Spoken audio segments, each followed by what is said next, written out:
मैत्रिणींनो, तुम्ही मान्य करा किंवा करू नका, पण तुम्हाला पण माहिती आहे उन्हाळ्यामध्ये लिंबू खूपच महाग होतं. कारण अशातच घरी आलेल्या पाहुण्यांसाठी, घरातल्यांसाठी लिंबू सरबत हा प्रत्येक घरी होणारा रोजचा विषय.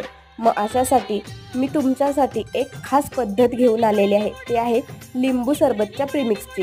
3-4 मध्यम आकाराची लिंबं घ्यायचे, छान चिरून त्याचा रस काढून घ्यायचा. नंतर त्याच्यामध्ये बसेल अशी साखर घालायची, भांडं पसरट असावं.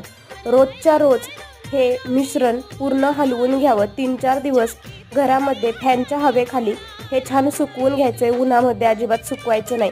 नंतर छान प्रकारे हे मिक्सरच्या भांड्यात वाळल्यावर वाटून घ्यायचे आणि नंतर याच्यात मी 1 चमचा जिरेपूड, 1 चमचा मिरेपूड आणि चवीनुसार मीठ घातलेलं आहे. आता हे लिंबू सरबतचं प्रीमिक्स तुम्ही 4-5 महिने अगदी आरामात वापरू शकता. आवडली असेल पद्धत तर लाईक, शेअर, सबस्क्राईब करा.